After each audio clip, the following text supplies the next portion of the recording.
I spent billions to turn my girlfriend into a movie star. At the award show, she went on stage and declared she was dating the hot actor Ethan, but I'm not Ethan. My name's Ryan. All my buddies in the entertainment scene hit me up, and we all agreed to straight-up blacklist this shameless pair.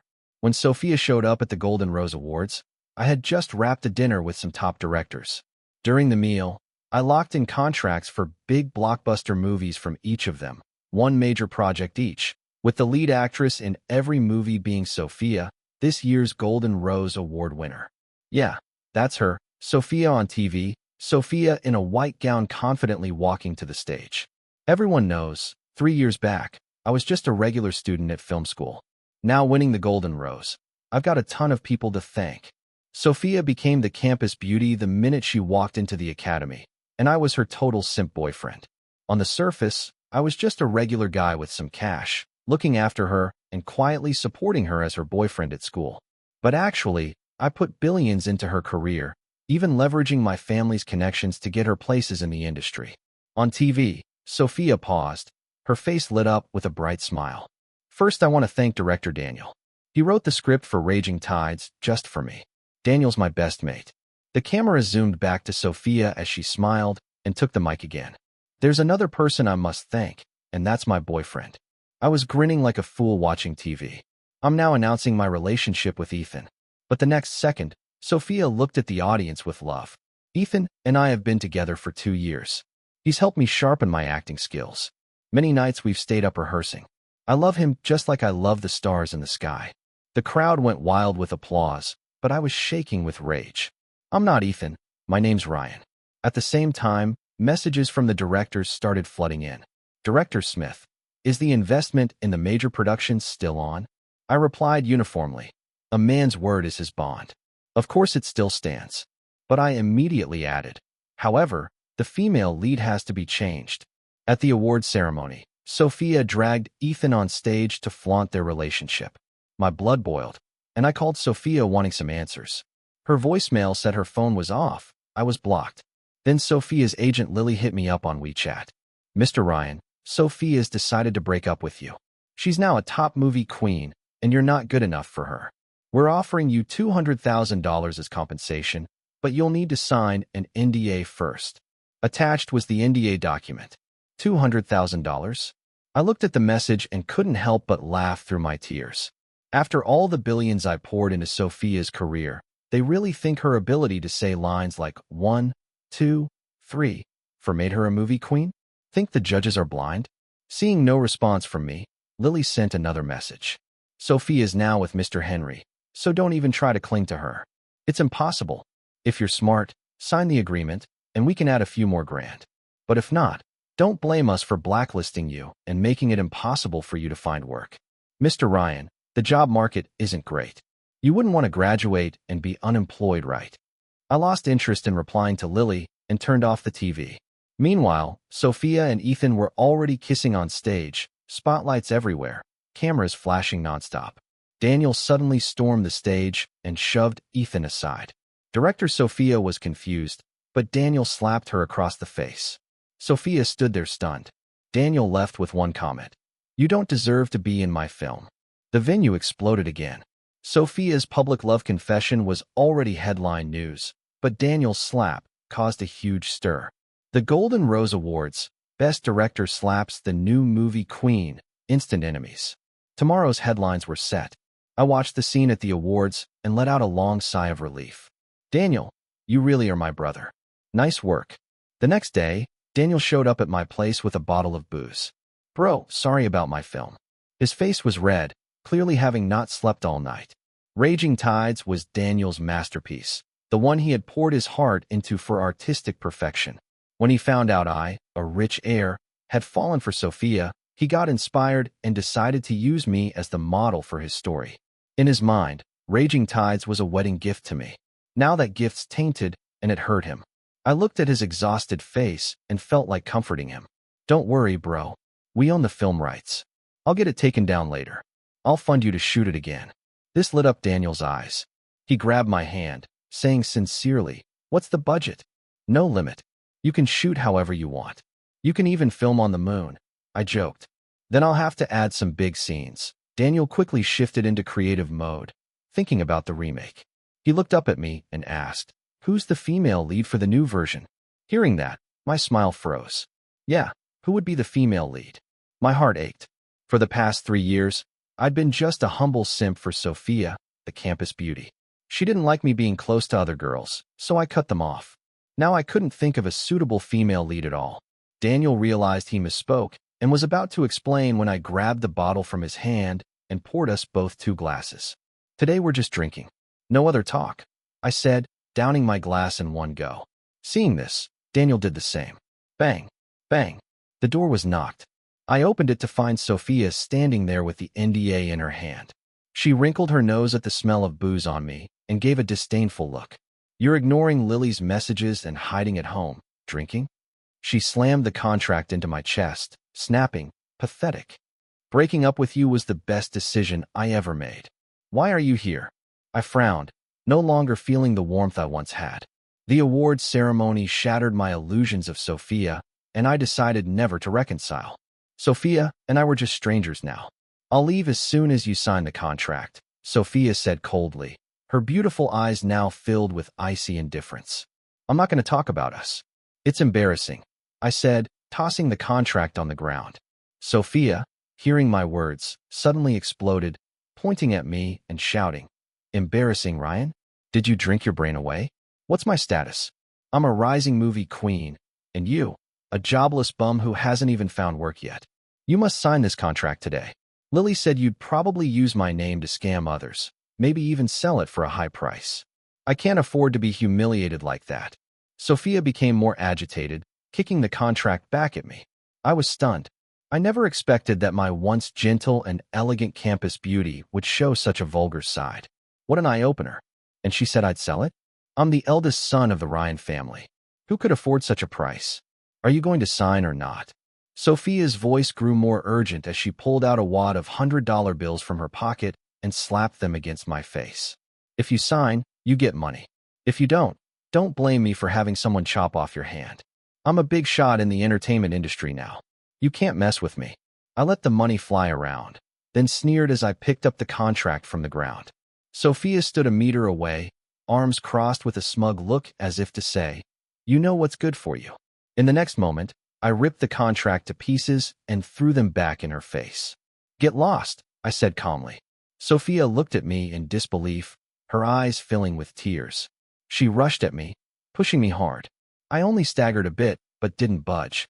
Seeing this, Sophia grabbed a nearby vase and, without thinking, smashed it toward my head. Smack! A hand appeared from behind me.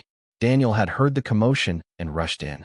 After hitting her, he turned to me and said, "Bro, I know you never hit women, but I'm not so forgiving. To be honest, I held back at the ceremony yesterday. Now I feel much better."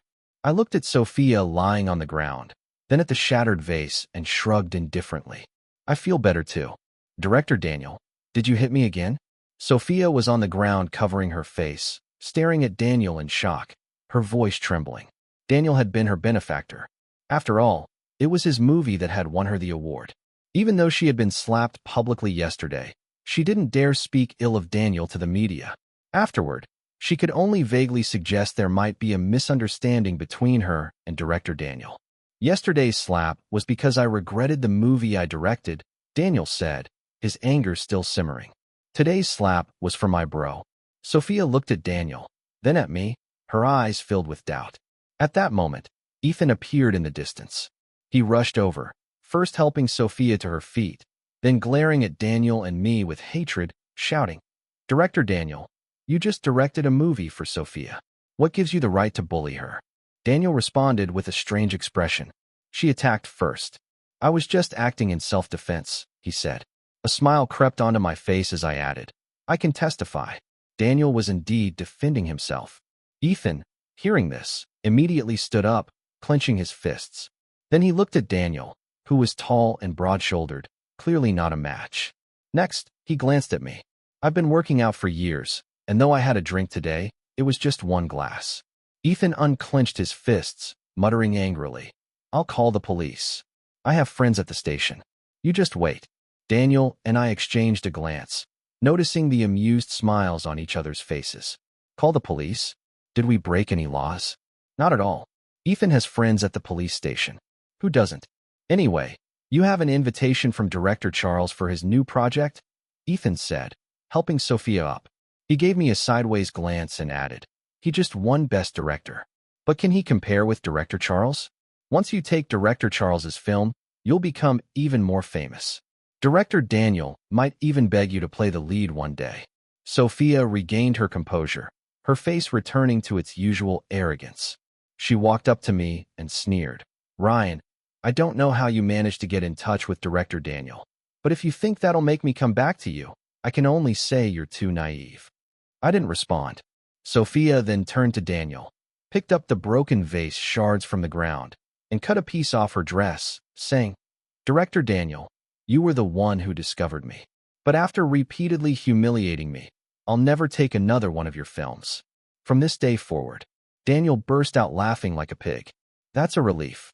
After Sophia and Ethan stormed off in anger, Daniel casually asked, Bro, did you invest in Director Charles's film? Yeah, I nodded calmly. Director Charles had been at my dinner party last night.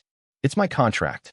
Before I could finish, I glanced toward the Lamborghini in the distance. Sophia was sitting on Ethan's lap, crying uncontrollably. I said leisurely, but I had Director Charles replace the lead actress. If she even gets a supporting role, it'll be my loss. Daniel laughed heartily again, convinced I was truly over her. He returned to the room and refilled our glasses. Cheers. Daniel and I drank in one go. Sometime later, our school held a graduation party. I didn't really want to attend, but Daniel was about to start shooting a new film and needed a young, intellectual female lead. He asked me to help him find someone. The Film Academy is hailed as the cradle of the country's entertainment industry, and while there were plenty of beauties, finding someone who embodied both youth and intellect was no easy task. At the party, Sophia suddenly appeared, dressed in the same white gown she had worn at the award ceremony, entering like a star surrounded by adoring fans. Compliments poured in from everyone around her. Phrases like the youngest movie queen in history, the pride of the Film Academy, and the most beautiful campus beauty were tossed out by my classmates one after another. Sophia saw me but chose to ignore me. When someone asked her about me, she casually replied, Don't get it twisted. We've never dated. I felt disgusted and was about to leave when someone tapped my shoulder. Boss, finally I found you. Do you still want the song I wrote? I turned around and saw it was Isabella. During our year at film school, Sophia was crowned the school beauty, and honestly, with her looks, no one else stood a chance of taking that title while she was around. Isabella was an exception. She was just as beautiful as Sophia, but unlike Sophia, who was determined to conquer the film industry, Isabella set her sights on music. She composed and performed her own songs, and thanks to her talent, for a while, she was also referred to as a school beauty. But later, with my efforts, Sophia soared to fame, and no one mentioned Isabella as the school beauty anymore. Isabella had joined the school after Sophia and I started dating, so we weren't very close. However, some time ago when I was preparing my proposal, I paid a hefty sum to buy a song from her. No need. I won't be using that song anymore. You can sing it yourself. I'll still pay you, so no need to refund me. I waved her off. But the more I looked at Isabella, the more I realized she could be perfect, youthful yet intellectual. She was the ideal candidate for Daniel's new film. I know you wouldn't want the original song. I've rewritten it, Isabella said mysteriously, pulling out a piece of paper covered in lyrics. Boss, take a look. Since you paid a lot for it, at least give it a listen. I picked up the lyrics, and after reading them, even I couldn't stop my eyes from getting misty. The lyrics were about me, the me who once loved passionately. I saw my once obsessed self in the lyrics and, for a moment, felt lost. 3 years have passed. Looks like I've moved on, but how could it be that easy? I can accept myself falling for someone else, but I can't accept that my deep affection was misplaced. I was only enduring, pretending. Isabella didn't disturb me. Instead, she turned around, sat at the piano, and slowly began to play. The melodic song filled the entire party, and the surrounding conversations gradually quieted down. Eventually, everyone fell silent, listening intently. Heaven grows old if it has feelings, only wishing that people and heaven grow old together. When the song ended, There was a moment of deathly silence before thunderous applause erupted. Everyone looked at Isabella with new admiration. After tonight, this song would surely be a hit. It was just too beautiful. When the applause subsided, Isabella lifted her chin and gave me a slight nod, as if to say, "Boss, was the money well spent?" Across the crowd, I smiled and gave her a thumbs up, meaning very worth it. Our interaction at the party caused quite a stir. People glanced at me, then at Sophia, who looked visibly uncomfortable, and began whispering to each other. "Junior, don't be fooled by him. He's about to graduate, and he hasn't even found a job yet." Sophia took a deep breath and in a condescending tone said, "I was blind to be friends with him for a few years. Just friends." Isabella blinked innocently. "Not even friends, just acquaintances at best." Sophia, thinking of her current status, changed her tune. "Is that so?" Isabella looked at Sophia with pity and in a light-hearted tone said, "But Senior is quite wealthy. He ordered this song for me for $10 million. "What? 10 million? Sophia was stunned. Evenissimo v Queen, Heracting skillsrank great, so her paycheck was in thigh. 10 million would take her half a year of hard work on set. And he spent 10 million just to buy a song." Sophia Ned to look at me and suddenly, thinking Gofsamething, shook her head in disdain. "Impossible. Where woldidget? 10 million? Junior, you've probably been deceived. But the $10 million is an advance payment." Isabella tried to continue, but Sophia cut her off directly. "Enough. I've known him for so long. An acquaintance? Do you really think I don't know him? His dad came to school in rags. Could his family really be super rich? At best, they've got a little bit of money." After she finished speaking, she glanced maliciously at Isabella. "I get it. You're just someone he hired to put on a show, aren't you? Tell him this for me. If you don't have money, don't try to act rich." At that, Isabella fell silent, glancing at me and pouting. I miraculously understood what she meant, something along the lines of, "Why did you pick someone like her?" I shrugged, then pointed at my eyes and shook my head, as if to say, "I don't know. Maybe I was blind back then." Isabella and I continued interacting as if no one else was there, which only disgusted Sophia further. She stepped in front of me, mocking, "You're just a poor loser trying to put on airs." I was at a loss for words. Bypassing her, I approached Isabella and asked, "Isabella, my bro Daniel has a movie, and I think you'd be perfect for the lead role. How about we step outside to discuss it?" "You're still lying." Sophia followed me, interrupting again. "You're barely acquainted with director Daniel. What makes you think you can choose the lead actress for his film? Besides, Isabella is from the music department. She's never studied acting. How could she possibly be an actress?" I glanced helplessly at Sophia. Why couldn't I shake her off? How annoying. Just then, a voice came from outside. "Director Charles has arrived at the party. Everyone, let's go greet him." Hearing that Director Charles had arrived, Sophia didn't waste any more time. She lifted her skirt and hurried out. Finally, some peace and quiet. Isabella and I exchanged smiles. "Isabella, I'm serious about the lead role. Please consider it," I said sincerely. But Isabella smiled and shook her head, a mischievous glint in her eyes. "No need to think about it. I've already agreed to star in Daniel's film." "Daniel." I was stunned for a moment before realizing. "You two conspired to trick me. Who told you to stay cooped up at home all the time?" Isabella playfully patted my shoulder. "Daniel asked me to help you get back on your feet. Feeling better now." I heard this and smiled bitterly, nodding. I had let go of my feelings for Sophia, but I hadn't been able to let go of the version of myself who had been deeply in love for 3 years. In other words, I hadn't found my heart again. It wasn't until after hearing Isabella's performance that I truly let go. If the heavens have feelings, they too will grow old. All I wish is for people to grow old together. A great man cannot stay oppressed for long. Only through self-reliance can one endure. "Thank you," I said sincerely. As Isabella and I continued chatting, the room grew noisy again. Sophia re-entered, accompanied by Director Charles. "Director Charles, I've accepted the invitation for your new movie. When will the crew be assembled?"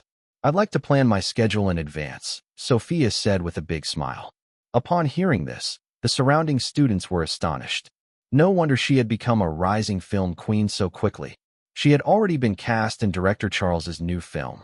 Director Charles was one of the top directors in the country, and many film students had enrolled specifically because of his reputation. You could say Director Charles is a pillar of the film industry. We'll discuss it later, Director Charles replied calmly. When he walked in and saw me, his eyes lit up and his steps quickened. He walked straight toward me, warmly grabbing my hand and saying, "Chairman Ryan, long time no see. Have you decided on the lead actress for my new film?" The female lead. I started to get a headache. Recently, these directors had been pushing me repeatedly to finalize the lead actress. There was no way around it. The female lead was a crucial character in the script. Without her, they couldn't start filming. They had no choice but to wait for me to decide. After all, I was the investor. But where could I find so many female leads for them? Sophia stood nearby, watching as Director Charles grabbed my hand, her face filled with shock. "Director Charles, you're that mysterious investor?" "Director Charles," I continued, "there are many Director Ryans, but the one investing in the entertainment industry and staying so mysterious is probably me." I came clean. Sophia stood frozen in place. Every film she had participated in had my investment. She had once tried to inquire about Director Ryan, but no one knew who he was.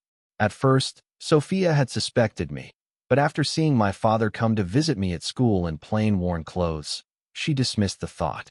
"How is that possible? Your dad came to school in nothing but ragged clothes. How could you be Director Ryan?" Sophia rushed over, desperately trying to grab my sleeve, but I avoided her with a cold expression. "I don't want anything to do with you anymore."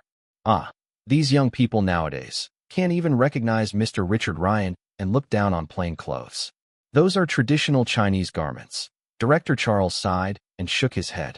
Sophia shuddered at the mention of Richard's name. My father was a renowned patriotic entrepreneur, the founder of Washia Microelectronics Group, who built an empire from the ground up and became a giant in the tech industry, famous nationwide. "Richard is your father, Ryan?" Sophia covered her mouth, finally waking up from her dream. Only now did she realize what she had missed. But I felt relieved. It was good that she missed it.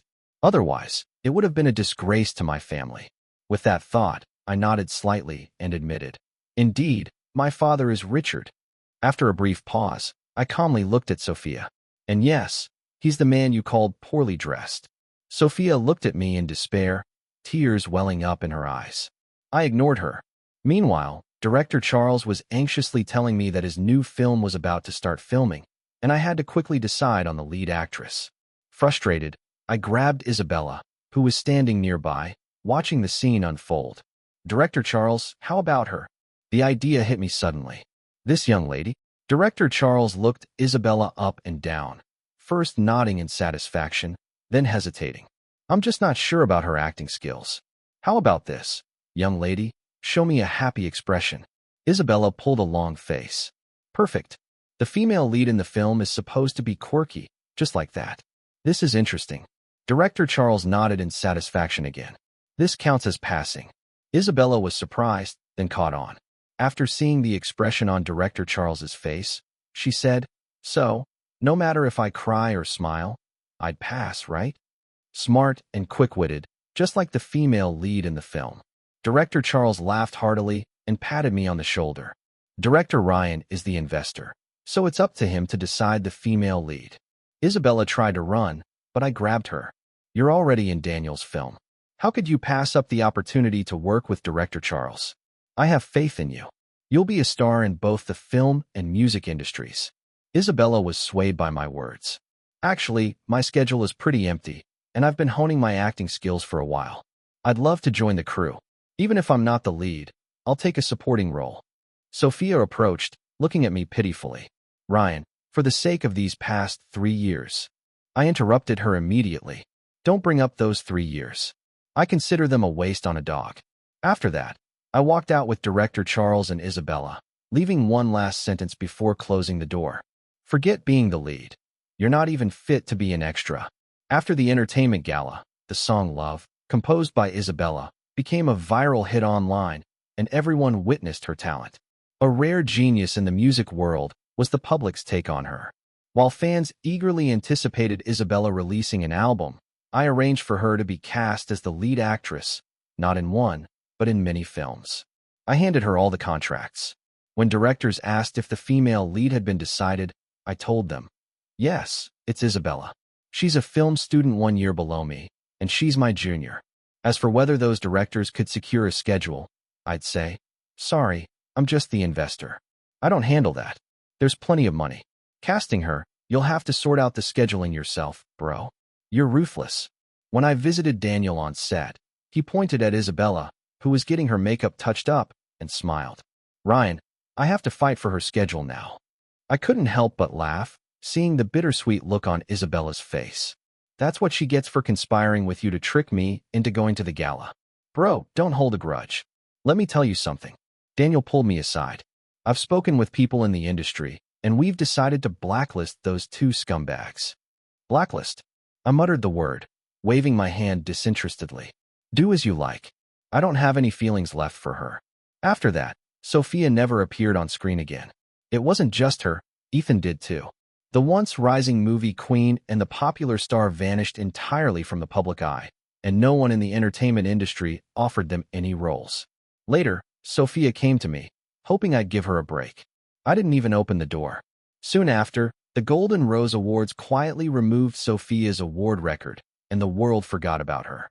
But soon, rumors began spreading online, accusing me of being a heartless rich kid. The Post claimed that I bullied men and women alike, committed countless misdeeds in college, and even forced myself on Sophia. It said I was the one behind her blacklist. I read the entire post and could only sum it up with one word: nonsense. It's easy to spread rumors, but hard to dispel them. The post quickly climbed to the top of trending searches, and my identity as the eldest son of the Ryan family was fully exposed to the public. Son, did you get yourself into trouble? My father called, not to scold me, but simply out of concern. Yeah, I misjudged someone, I admitted without hesitation. My father told me to handle it myself, so I asked him a question over the phone. Dad, is our family's money clean? On the other end, I heard my father's hearty laugh. I can't speak for others, but our family's money is absolutely spotless. Reassured, I immediately called for Tom, the butler's son. Investigate. I want to know who dares to slander me. Tom quickly found out who posted the message, and to my surprise, it wasn't Sophia, it was Ethan. To be precise, Ethan had first tried to provoke Sophia into doing it, but when that failed, he concocted the story himself. Later, he asked Sophia for some details, which is how the post went viral online. Thinking about it, it makes sense. Sophia may be foolish, but not so foolish as to claim that I bullied men and women. During our university days, there were plenty of people in our year. Everyone saw what happened, and fairness is in the heart of the people. Keep investigating. I don't believe someone like Ethan is clean. Dig up his dirt. I ordered again. Tom was already prepared, producing a thick stack of materials. I glanced through it and was stunned. The documents showed that Ethan had been involved in the abduction of young girls. This was a clear violation of criminal law. Hand the materials over to the authorities, I said, with one sentence sealing Ethan's fate. 3 months later, Ethan was sentenced to 13 years in prison. When I received the news, I merely said, he brought it on himself. Then I began dealing with the rumors about me. In fact, there wasn't much to handle. The reporters did a round through the film industry, and the rumors collapsed on their own. How could people have not noticed what I was like at school? At some point, a few pages of my chat history with Sophia had even been leaked. Sweet, mushy words like, "You know why I feel sleepy every time I see you? Because you're so sweet it makes me want to sleep. Do you smell something? No. What smell? It's the smell of my love for you. Do you know the difference between you and the stars? What difference? The stars are in the sky and you are in my heart." The entire internet was in shock. The esteemed eldest son of the Ryan family had actually been a simp. When Isabella saw these chat logs, she burst into laughter on the spot. I felt both angry and embarrassed, my toes curling inward uncontrollably. After all, everyone does foolish things in their youth. As more of my information was exposed, people discovered that although I came from a wealthy family, I had always been an exemplary student, truly a gifted child from a small town. I had donated to many charitable causes, and thanks to my contributions, many children in remote villages were able to attend school and change their lives. Some even revealed that the song Love was based on me. From then on, all the rumors about me completely died down. After I took over my family's company, Daniel came to see me and showed me a video. In the video, Sophia was scantily dressed, starring in a pornographic film. Before this film was released, Daniel had managed to have it blocked. Otherwise, it would have caused yet another scandal if it had hit the market. I finished watching with a gloomy expression, put down my phone, and glanced at him. Didn't you say you were going to blacklist her? Does a pornographic film count? Daniel looked conflicted. Isn't a pornographic film still a movie? I said seriously. Daniel, this is different. Daniel hesitated. So, should I have it rejected? I nodded. After Daniel left, I thought about it and sent him a message. There's nothing wrong with rejecting the pornographic film, but forget about blacklisting her. Let the market decide. Daniel replied with a salute emoji. Later, Sophia made a comeback, but her acting remained stiff, and the market didn't accept her. Gradually, she disappeared from the public eye. Occasionally, I heard others mention that she might have found someone to marry. I didn't care and wasn't interested. Isabella, on the other hand, has now become a top-tier star in both the film and music industries, insanely popular. Thankfully, the business my grandfather left me was solid enough, and I protected her well, keeping the filth of the entertainment world from tainting her. Daniel seemed to have noticed something and subtly hinted to me multiple times that my grandfather had asked him to find me a wife. I told him I hadn't met the right person yet, which made Daniel anxious enough to slap his thigh in frustration several times. Isabella suddenly came to me, saying she wanted to drop her upcoming projects and take a few months off to rest on an island. I nodded in agreement. She definitely needed a break. 3 months later, Daniel sent me a movie for review. When I saw the title, I couldn't forget it for a long time. Raging Tides. It was the movie Sophia had won an award for years ago. Daniel had always talked about remaking it, but I hadn't heard any updates. And now, out of nowhere, he surprised me. That day, I took a break, turned on my computer, and watched the new art film. Isabella's face appeared on the screen, making me feel disoriented for a moment. As the movie progressed, I realized that in this version, the protagonist was no longer based on me. It was a girl, like a breeze passing over water, causing ripples to form. At the end of the movie, the filming date appeared. It wasn't this year, it was from before the original awards ceremony. Looking at this date, I hurriedly found the old version online and discovered that in an inconspicuous corner, Isabella had always been present, perhaps as a passerby, maybe in the background of a library, or in a long shot where I waited outside the girls' dormitory. She had always been there. I turned off the computer, smoked many cigarettes, and listened to Love on repeat for a long time. Let the past stay in the past, I muttered, extinguishing my cigarette. If the heavens have emotions, even they would grow old. May people grow old together with the sky. As I pondered the lyrics, the more meaningful they seemed, like a love letter hidden in the passage of time, finally delivered to me after so many years. Thankfully, it's not too late. I picked up my phone and sent Isabella a message. Have you rested enough? You stingy capitalists still trying to exploit me? Isabella replied with a voice message, as lively and mischievous as always. I chuckled and responded, what I mean is you might need more rest. How much longer can I rest? About 90 days. The law states that maternity leave is just that long. There was no reply for a long time, and I began to feel a bit anxious. After who knows how long, my phone screen finally lit up again, with just one line. If you give it, I'll take it. I laughed heartily, grabbed my coat, and embarked on my journey to East Sea. The island is in EC,